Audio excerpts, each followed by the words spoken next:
స్వాగతం. Joint action committee life insurance agents federation of India మహాధర్నాను LIAFI 1964 మరియు C Venkatareddy Mohammed Samiullah CWA president Hyderabad division నేతృత్వంలో నిర్వహించారు. చూస్తుండండి ఎస్ఆర్పి న్యూస్ 24.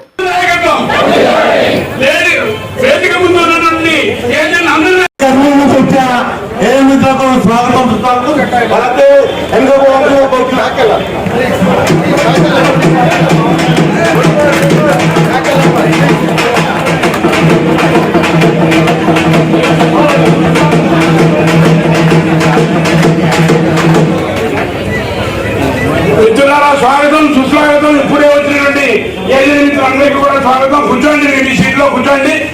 ఓకే,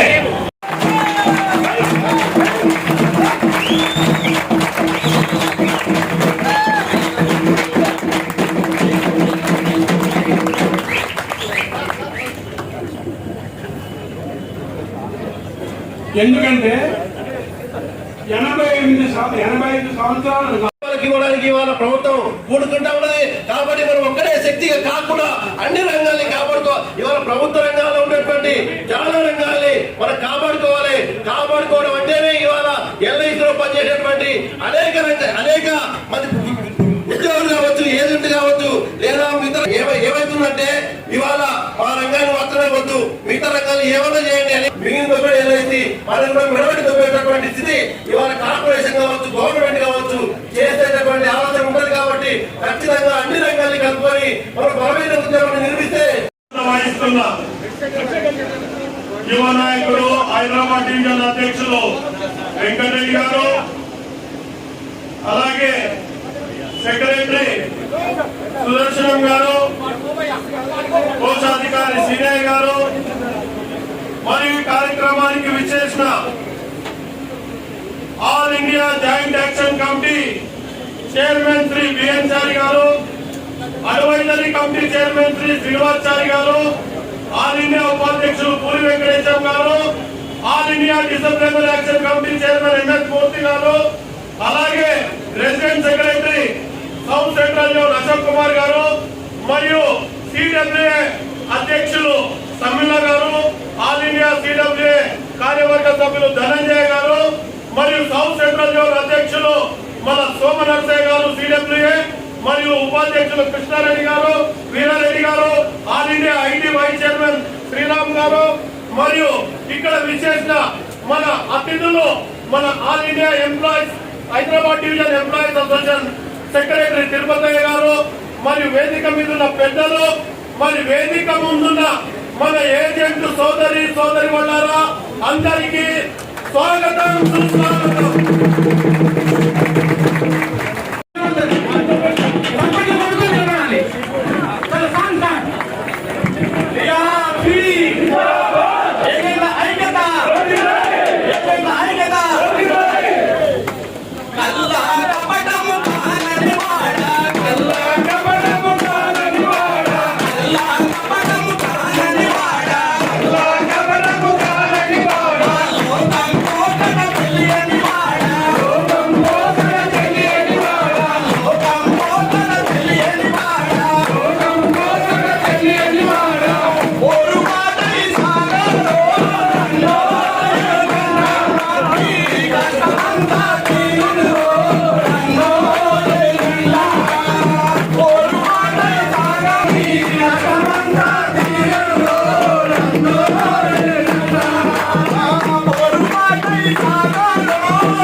ఈరోజు ఎప్పుడు పబ్లిక్ కోసం పాలసీల కోసం గ్రామాల్లో తిరిగే ఏజెంట్లు గత వారం రోజుల నుంచి రోడ్డు మీదకి వచ్చి ధర్నా చేస్తున్నాడానికి కారణం నిజంగా గత 66 సంవత్సరాలలో ఒక 13 లక్షల మంది ఏజెంట్లు 30 కోట్ల మంది పాలసీ హోల్డర్లను తయారు చేశారు. ఈ రోజు ధర్నా ఈ 30 కోట్ల మంది పాలసీ హోల్డర్లకు అన్యాయం జరగకుండా వాళ్ళ పాలసీ మీద బోనస్ పెంచమని మేము డిమాండ్ చేస్తున్నాం. అదేవిధంగా ఎప్పుడైనా సరే ఆర్థిక సమయంలో కష్టాలలో పాలసీ మీద లోన్ తీసుకున్నప్పుడు రేట్ ఆఫ్ ఇంట్రెస్ట్ ఎక్కువ ఉంది, దాన్ని తక్కువ చేయాలని కూడా మేము డిమాండ్ చేస్తున్నాం. సేమ్ పాలసీ హోల్డర్ల లక్ష్యమే కాకుండా ఇంకొక విషయం ఏంటంటే ఏజెంట్లు కూడా గత 66 ఏళ్ళ నుంచి కష్టపడుతున్నారు, వాళ్ళకు కూడా ఒక గ్రాడ్యుయేటీ పెంచమని మేము డిమాండ్ చేస్తున్నాం. ఇంకొక మెయిన్ ప్రధాన డిమాండ్ ఇప్పుడున్న గ్రూప్ ఇన్సూరెన్స్ 69 ఏళ్ళ వరకే ఉంది. అది నా ఏజెంట్ ఏమంటే నేను చనిపోయేంత వరకు నేను ఎల్ఐసిలో పనిచేస్తాను, అప్పటి వరకు గ్రూప్ ఇన్సూరెన్స్ నా సొంత డబ్బులతోటే ఇవ్వమని కూడా మేము డిమాండ్ చేస్తున్నాము. మేనేజ్మెంటు మా మీద మేము పెట్టిన ఈ ధర్నాకు మంచిగా ఆలోచించి మా కోరికలు న్యాయమైనవి పబ్లిక్ పక్కన మా పక్షాన మీరు నిలబడతారని కోరుకుంటూ సెలవు తీసుకుంటున్నాను. Thank you. ఏజెంట్లు చాలా ఇబ్బంది పడుకుంటూ ఇవన్నీ ఉన్న పరిస్థితుల్లో మేము ఎల్ఐసి మేనేజ్మెంట్ దృష్టికి తీసుకురావడానికి ఇవాళ మేమేం ఆలోచన చేసినామంటే సంఘర్ష్ ఒకటే మార్గము, సంఘర్ష్ హమారా నారా హే, ఊరికే మాటలు చెబుతుంటే లాభం లేదు అనేటువంటి సంఘర్ష ప్రభావాలు వచ్చినాం. ఇంకా కొందరిలో ముగిస్తా. సంఘర్ష్ అని చెప్పేసి మొదలుపెట్టినాము. ఈ ఆందోళన మా యొక్క అశాంతికి, మా యొక్క వ్యసనానికి, మా యొక్క ఇంతసేపు ఓపిక పట్టడానికి కారణానికి చేస్తున్న దీనికి మరి అయినా సరిగా అర్థం చేసుకుంటలేరు. హైదరాబాద్ డివిజన్ జనరల్ సెక్రటరీ ఈరోజు మహాధర్నా కార్యక్రమం హైదరాబాద్ డివిజన్ జరుపుతున్నాం. ఈ ధర్నా అనేటువంటిది సుమారుగా సెప్టెంబర్ 1 నుంచి ఏర్పాటు చేస్తున్నాం. ప్రతి హైదరాబాద్ డివిజన్ 22 బ్రాంచులు, శాటిలైట్ బ్రాంచులు అన్నింటిలో కూడా ఈ ధర్నా జరుగుతుంది. అది ఇక్కడే కాకుండా యావత్ భారతదేశంలో ఈ ధర్నా జరుగుతుంది. ధర్నా జరగడానికి కొన్ని కారణాలు అంటూ ఉంటున్నాయి. అయితే కార్పొరేషన్ సంబంధించి 2 కస్టమర్స్, ఇంటర్నల్ కస్టమర్స్ ఏజెంట్లు, అయితే ఎక్స్టర్నల్ కస్టమర్ పాలసీ హోల్డర్. అయితే ఈ రోజుల్లో ఈ వ్యవస్థ బట్టి ప్రభుత్వం తీసుకున్న నిర్ణయాలు బట్టి ఇద్దరు కూడా బాధలు పడుతున్నారు. ఏజెంట్లకు సరైన న్యాయం లేకపోవడం, అదేవిధంగా పాలసీదారులకు కూడా సరైనటువంటి బోనస్ లేకపోవడం చాలా విచారకరమైన విషయం. కొన్ని పాలసీల విషయానికి వస్తే కట్టిన ప్రీమియం కూడా వాళ్ళు మెచ్యూరిటీ లోపల తీసుకోలేకపోతున్నాం. దానివల్ల మార్కెట్లో మేము వెళ్ళలేకపోతున్నాం, కొత్త పాలసీలో ప్రొక్యూర్ చేయలేకపోతున్నాం. కాబట్టి బోనస్ పెంచాలని మొట్టమొదటి ఎజెండా పెట్టుకున్నాం. అదేవిధంగా ఇంట్రెస్ట్ విషయానికి వస్తే ఎక్కడ లేని ఇంట్రెస్ట్ ఇక్కడ ఉంటుంది. 9.5, 10% ఇంట్రెస్ట్. ఆ ఇంట్రెస్ట్ను రెడ్యూస్ చేయాలని చెప్పేసి మేము ఈ మహాధర్నాలో తెలియజేస్తున్నాం. అదేవిధంగా పాలసీదారులు కూడా సరైనటువంటి పాలసీదారులకు కూడా సరైన న్యాయం చేస్తూ బోనస్ను ఇంక్రీజ్ చేస్తూ, అదేవిధంగా మా యొక్క చార్ట్ ఆఫ్ డిమాండ్స్ కూడా మేనేజ్మెంట్ చెప్పడం, ఆ డిమాండ్స్ను పునః పరిశీలించి మాకు ఆ డిమాండ్స్ను పరిపూర్ణంగా అందించేటట్లు మా మార్కెట్లో మేము ఈజీగా మూవ్ అయ్యేటట్టు చూడాలని చెప్పేసి ఐఆర్డీఏకు తర్వాత మేనేజ్మెంట్కు విజ్ఞప్తి చేస్తున్నాం. సంజయ్ ఆచార్య, నేను all India CWA committee EC మెంబర్ని. ఈరోజు జరుగుతున్న ఈ మహాధర్నా సందర్భంగా నేను చెప్పదలుచుకుంది ఏంటి అంటే, మా ఏజెంట్లు నడ్డి విరచడానికి, ఎల్ఐసి ఏజెంట్లు నడ్డి విరచడానికి గత 20 సంవత్సరాల నుంచి government of India and IRDA and మా మేనేజ్మెంట్ ఈ ప్రైవేట్ కంపెనీస్ని ప్రోత్సహించడానికి కోసం రకరకాల కార్యక్రమాలు తీసుకొస్తుంది. ఈరోజు మళ్ళీ కొన్ని కొత్త విషయాలు ఏజెంట్ కమిషన్ విషయంలో మళ్ళీ తగ్గిస్తూ కొన్ని నిర్ణయాలు తీసుకోబోతుంది. వీటన్నిటికీ మేమందరం కలిసి జాయింట్ యాక్షన్ కమిటీగా ఆల్ ఇండియాలో ఏర్పడి వీటన్నిటి మీద పోరాడతాం. ఇలాగే మేము ఒక 10 సంవత్సరాల క్రితం స్వరూప్ కమిటీ మీద పోరాడాము. అండ్ అట్లాగే మేము అందరం కలిసి దీంట్లో కూడా విజయం సాధిస్తామని తెలుసుకుంటున్నాను. G Somanarsaiah, CLIA welfare association south central zone president. ప్రస్తుతానికి ఎల్ఐసి ఆఫ్ ఇండియాకు అదేవిధంగా ప్రభుత్వానికి మేము ఒక్కటే కోరుతున్నాం, ఇమీడియట్గా ఇప్పుడున్న పరిస్థితులలో బోనస్ రేట్లను ఖచ్చితంగా పెంచాల్సిన ఆవశ్యకత ఉంది. అదేవిధంగా ఏజెంట్స్ కావాల్సిన గ్రాట్యుటీ, గ్రూప్ ఇన్సూరెన్స్, మెడిక్లెయిమ్, అదేవిధంగా సిఎల్ఐఎస్కి అవసరం ఉన్నటువంటి ఏజెంట్స్ అలాట్మెంట్ కూడా చేయాల్సిందిగా ఈ సందర్భంగా రిక్వెస్ట్ చేస్తూ మీ అందరికీ ముగిస్తున్నాను. జై హింద్. और आज जो हमारा जो मेन जो है धरना जो program 1964 joint action committee all India president सिंगारप श्रीनिवास जी और जो वेंकट रेड्डी साहब और BN चारी साहब, हमारे जो सोमनरसैया साहब जो है अपना CW president south central zone के जो है अध्यक्ष में जो आज यहाँ पर महाधरना चल रहा है हैदराबाद में। मेन ये धरना करने का मकसद क्या है दोस्तों, आपको हम बताना ये चाह रहे हैं मीडिया के ज़रिए से, आप यहाँ पर कोई भी पॉलिसी होल्डर कोई परेशान होने की बात नहीं है। पॉलिसी होल्डर का जो है मेन इंपॉर्टेंट जो पॉलिसी होल्डर को सेव करने के वास्ते जो GST लगा रहे हैं प्रीमियम के ऊपर, वो GST निकालने के वास्ते, और जो पॉलिसी होल्डर को जो लोन ले रहे हैं, लोन पे 9.5% जो इंटरेस्ट ले रहा, जबकि बैंक्स में जो है 4.5% जो इंटरेस्ट, 5% से जो इंटरेस्ट 6% ले रहा, तो यहाँ पर जो 9.5% जो कई ज़माने से जो LIC पॉलिसी होल्डर को 9.5% इंटरेस्ट ले रहे हैं। हमारा ये डिमांड है मैनेजमेंट से, ये 9.5% रिड्यूस करना है। और दूसरा जो बोनस रेट जो कई ज़माने से पुराना बोनस रेट दे रहे हैं, तो हमारा ये डिमांड है पॉलिसी होल्डर को जो बोनस बढ़ना है। और LIC को कोई धोखा नहीं है, LIC पॉलिसी होल्डर कोई चिंता करने की ज़रूरत नहीं है। और साथ ही साथ जो एजेंट्स कम्युनिटी का जो मेन मसला है, जो ग्रुप ग्रेजुएटी का हो या 13.5 लाख एजेंट जो LIC पे जो डिपेंड करके, अभी जैसा हमारे ऑल इंडिया प्रेसिडेंट साहब बताए थे, यहाँ पर जो मेन इंपॉर्टेंट जो है फाइनेंशियल पोजीशन सेक्टर को जो काम कर रहा है, तो आज जो 40 लाख करोड़ जो LIC में लाइफ फंड है, वो LIC में लाइफ फंड जो है 30 लाख करोड़ जो है पॉलिसी होल्डर से,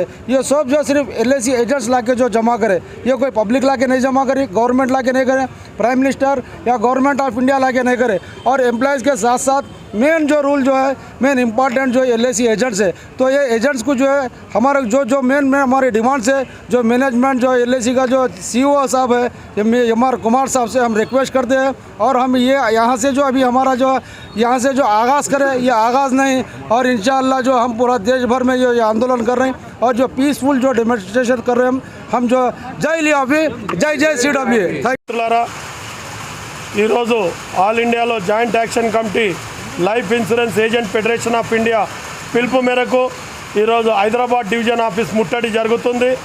దీంట్లో ముఖ్యంగా హైదరాబాద్ డివిజన్ నాయకులు మన ప్రెసిడెంట్ వెంకటరెడ్డి గారు, సెక్రటరీ సుదర్శనం గారు, ట్రెజరర్ సీనే గారు, అలాగే మన యొక్క క్లియా అధ్యక్షులు సమ్మిల గారు మరియు అందరూ ఈ యొక్క మీటింగ్లో పాల్గొన్నారు. ఈ యొక్క మీటింగ్లో నియర్లీ హైదరాబాద్ డివిజన్లో ఉన్న 22 బ్రాంచుల నుంచి 1200 మంది ఏజెంట్లు రావడం నిజంగా ఏజెంట్లలో ఎంత బాధ ఉన్నదన్న విషయాన్ని మీరు గమనించవచ్చు. आज हमारा अभिकर्ताओं का आंदोलन हो रहा है, देश तमाम में आंदोलन हो रहा है। गत 31 तारीख से 7 तारीख तक हमारा जॉइंट एक्शन कमेटी के हिसाब से पूरा देश भर ये आंदोलन हो रहा है। ये अभिकर्ताओं के लिए आने वाला बेनिफिट्स हमारा मैनेजमेंट का ने और गवर्नमेंट ऑफ इंडिया का ने IRDA का ने पेंडिंग है। और एजेंट दिन रात ये फिरते हुए देश के लिए पैसे लाते हुए इधर కేంద్ర రాష్ట్ర ప్రభుత్వాలకు మా వంతు కృషిగా పనిచేస్తున్నాం. కిత్తకి we're struggling like anything for the development of economy of all India and almost all states. Even though management of LIC, government of India, IRDA, they are not at all understanding our problems, and every day they are bringing one new problem and they are making in a dilemma. As on today, overall 13.5 lakh agents in India, they are working like anything for the benefit of our organization, but they are not at all giving any respect to our agents community. I request, and we are also demanding main demands to increase the bonus of our policy holders and to decrease the loan interest, which is 9.5%. And also we are requesting to abolish total GST system so that we can give more bonus to our policy holders. In this way we are fighting, and if it is not solved, we will reach our IRDA office shortly. With this I conclude, and I request our joint action committee chairman Sri BN Chari garu to give his message. యావత్ భారతదేశంలో మన life insurance agent federation of India joint action committee పిలుపు మేరకు ఈరోజు మన divisional office ముట్టడి కార్యక్రమం చేపట్టాం. ఇందులో హైదరాబాద్ డివిజన్లోనున్న 22 బ్రాంచులు మరియు మొత్తం సెటిలైట్ బ్రాంచులు 1200 మంది ఏజెంట్లు ఈ కార్యక్రమానికి రావడం జరిగింది. ఏదైతే జాయింట్ యాక్షన్ కమిటీ పిలుపు 31 అర్ధరాత్రి నుంచి స్టార్ట్ అయిందో, ఆ రోజు మన యొక్క చైర్మన్ గారికి మన సమస్యల గురించి మెయిల్ పెట్టడం జరిగింది. సేవ్ ఏజెంట్ సేవ్ LIC అనే నినాదంతో మేము చైర్మన్ గారికి మెయిల్ పెట్టడం జరిగింది. మొత్తం భారతదేశం నుంచి కొన్ని కోట్ల సంఖ్యలో మెయిల్స్ వాళ్ళకు అందాయి. అదేవిధంగా ఈ యొక్క కార్యక్రమంలో సెప్టెంబర్ 1 నుంచి 7 తారీఖు వరకు మా యొక్క సమస్యల పోరాటం గురించి మేము వివిధ రకాలుగా కార్యక్రమాలు చేస్తున్నాం. అందులో భాగంగా 1వ తారీఖు, 2వ తారీఖు, 3వ తారీఖు, 4వ తారీఖు బ్రాంచ్లలో మనం ధర్నా నిర్వహించడం, గేట్ మీటింగ్లు నిర్వహించడం జరిగింది. ఆ తర్వాత ఈరోజు మా యొక్క డివిజన్ ఆఫీస్ ముందు మేము ఈ యొక్క ధర్నా చేస్తున్నాం. నిన్న 5వ తారీఖు నాడు మొత్తం యావత్ భారతదేశంలో నో ట్రాన్సాక్షన్ డేగా ప్రకటించడం జరిగింది. అందులో మేము బాగా సక్సెస్ అయ్యాం. కొన్ని దురదృష్టవశాత్తు మేనేజ్మెంటు కొందరు వ్యక్తుల వల్ల వాళ్ళ ఎంప్లాయీస్ పాలసీలు తీసుకొని ఏదో మనం పాలసీలు చేశాం నిరూపించుకోవడానికి చేయడమే తప్ప మిగతా కార్యక్రమాలు కాదని నేను తెలియజేస్తున్నాను. ఏదైతే మా మీద నిరంకుశ వైఖరితో ఇటు ఎల్ఐసి మేనేజ్మెంటు అటు IRDA మరియు మన యొక్క గవర్నమెంట్ ఆఫ్ ఇండియా చేస్తుందో ఇవన్నీ మేము వ్యతిరేకిస్తూ యావత్ భారతదేశంలో 100 రోజుల స్ట్రైక్ చేస్తున్నాం. ఈ స్ట్రైక్లో ప్రతి ఒక్క ఏజెంట్ పాలు పంచుకొని వాళ్ళ యొక్క బాధాకరమైన విషయాలను మీ యొక్క దృష్టికి తీసుకొస్తున్నాం. కాబట్టి మీరు ఏదైతే నిరంకుశ వైఖరి వహిస్తున్నారో ఏజెంట్ల కమిషన్ తగ్గించాలని ఆలోచిస్తున్నారో ఖబర్దారని హెచ్చరిస్తున్నాం. ఏదైనా మీరు నిర్ణయం తీసుకునేటప్పుడు మా ఏజెంట్ నాయకులను పిలిచి మా యొక్క సూచనలు సలహాలు తీసుకొని మీరు ఏదైతే నిర్ణయించాలనుకున్నారో అది నిర్ణయించవలసిందిగా కోరుతున్నాం.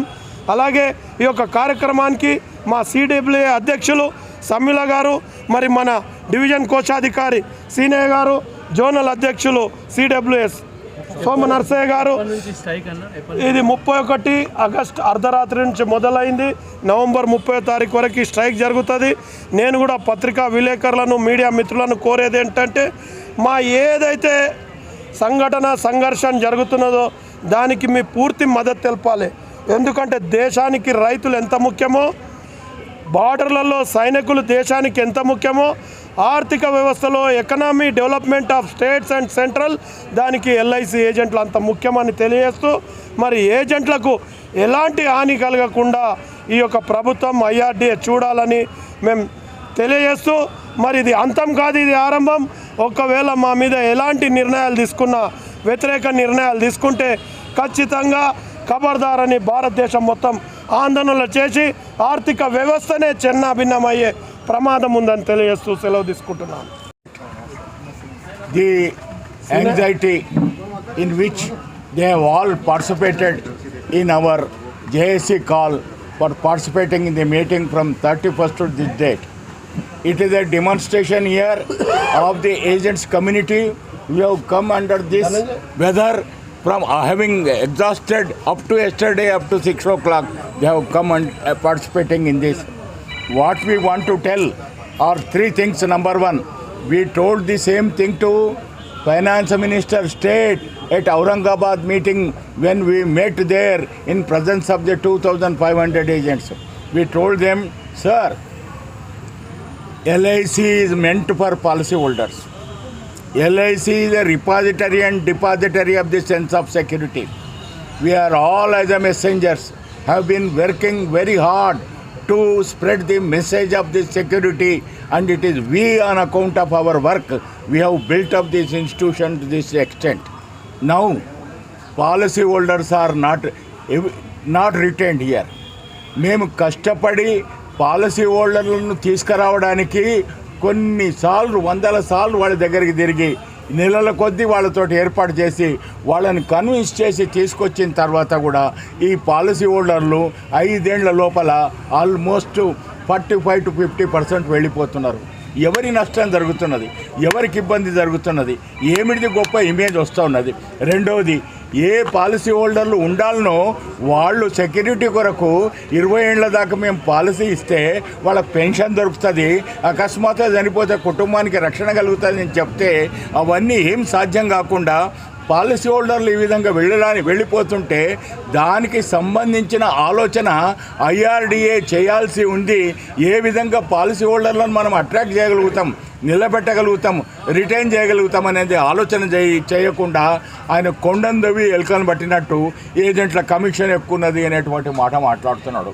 సరే, అది కాకుండా మేమే కాదు, ఒకటి అర్థం చేసుకోవాలి, నిజంగానే ఏజెంట్ల కమిషన్ బాగుండి ఇన్కమ్ బాగుంటే ఈ 4 ఏళ్లల్లో 4.5 లక్షల మందికి ఎందుకు వెళ్ళిపోయారు?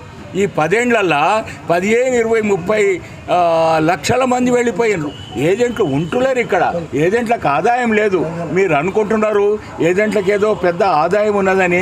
1% ఓన్లీ 65, 1 lakh లోపల ఉన్నోళ్ళే మినిమం వేజెస్ యాక్ట్ కింద వచ్చే ఇన్కమ్ సంపాదిస్తున్నారు, కానీ మిగతాలంతా చాలా తక్కువ ఇబ్బందితో పడుతున్నారు. అందుకొరకే వాళ్ళంతా వెళ్ళిపోతున్నారు. ఈ సందర్భంలో నేను గవర్నమెంట్ ఆఫ్ ఇండియాను, IRDAను, LIC మేనేజ్మెంట్ను అడుగుతున్నది ఒకటే మాట, ఏమిటి అంటే మీరు పాలసీ హోల్డర్లను ఇక్కడ అట్రాక్ట్ చేసే ప్రయత్నం చేయండి, బోనస్లు ఎక్కువ ఇవ్వండి, మంచి వాతావరణాన్ని కల్పించండి, పాలసీ హోల్డర్లు పెంచే ప్రయత్నం చేయండి.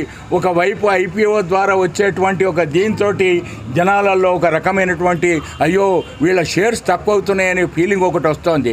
కాబట్టి మేము ఏజెంట్లం కష్టపడి ఇన్సూరెన్స్ ఇన్స్టిట్యూషన్ బిల్డప్ చేసినాం. మేమంతా బాధ్యతాయుతంగా ప్రవర్తిస్తున్నాము. మేమేమంటున్నామంటే పాలసీ హోల్డర్లను నిలబెట్టడానికి, పాలసీ హోల్డర్లు ఉండాలనుకుంటే ఏజెంట్లను కూడా రిటైన్ చేయండి. ఏజెంట్ వెళ్ళిపోతున్నారు, ఏజెంట్ వెళ్ళిపోతే పాలసీ హోల్డర్లకు నమ్మకం తక్కువవుతున్నది. ఏ ఏజెంట్ అయితే మాకు ప్రామిస్ చేసిండో ఆయన కనబడతలేడు, ఎక్కడ పోయిండు అని అడుగుతున్నారు. అసలు మాట ఏమిటి తింటే ఏజెంట్లు కూడా చాలామంది వెళ్ళిపోతున్నారు. కాబట్టి to retain the policy holders you have to retain the agents. ఇవాళ ఎల్ఐసికి సంబంధించి గ్రేటెస్ట్ అసెట్ ఏదైతే ఉన్నది అంటే అది 50 లక్షల కోట్ల రూపాయల ఫండ్ ఉండొచ్చు, మిగతా ఉండొచ్చు, కానీ real asset is the tied agency. మా 13.5 లక్షల మందిని సెన్స్ ఆఫ్ బిలాంగింగ్ తోటి, ఒక ఇన్వాల్వ్మెంట్ తోటి మేము కష్టపడి పనిచేసి ఇవాళ కూడా 93% ఆఫ్ ది ఇన్సూరెన్స్ బిజినెస్ ఎల్ఐసికి రావాల్సిన దాంట్లో మేము ఇస్తున్నాము. మిగతా అన్ని ఆల్టర్నేటివ్ ఛానల్స్ మీరు ఎన్ని పెట్టినా కానీ వాళ్ళ పర్సంటేజ్ తక్కువ వస్తున్నది. ఈ పరిస్థితుల్లో మేము మీ అన్హెల్ప్ఫుల్ యాటిట్యూడ్, మీ కేర్లెస్ యాటిట్యూడ్, మీ ఇండిఫరెంట్ యాటిట్యూడ్ మీ వాటిని దృష్టిలో పెట్టుకొని ఏమయ్యా మాకు ఇన్నేళ్ల నుంచి స్టార్ట్ అయినటువంటి టర్మ్ ఇన్సూరెన్స్ 10,000కి పెట్టినరు, అదేమన్నా పద్ధత, దాన్ని పెంచండి అని అడిగినాము. గ్రాట్యుటీని 3 లక్షలకే పెట్టేసేసినారు, మిగతా వాళ్ళందరికీ 20 లక్షల దాకా వచ్చింది, కనీసం మాకు 5-10 లక్షలన్నా పెంచండి అని అంటే మా ఎల్ఐసి పెంచినాము. ఫైనాన్స్ మినిస్టర్ దగ్గర ఉన్నది, ఇక్కడ ఉన్నది, అక్కడ ఉన్నదని 2018 నుంచి 17 నుంచి ఇప్పటిదాకా పెండింగ్లో పెడితే మేము ఫైనాన్స్ మినిస్టర్ అడిగినప్పుడు ఆమె అన్నది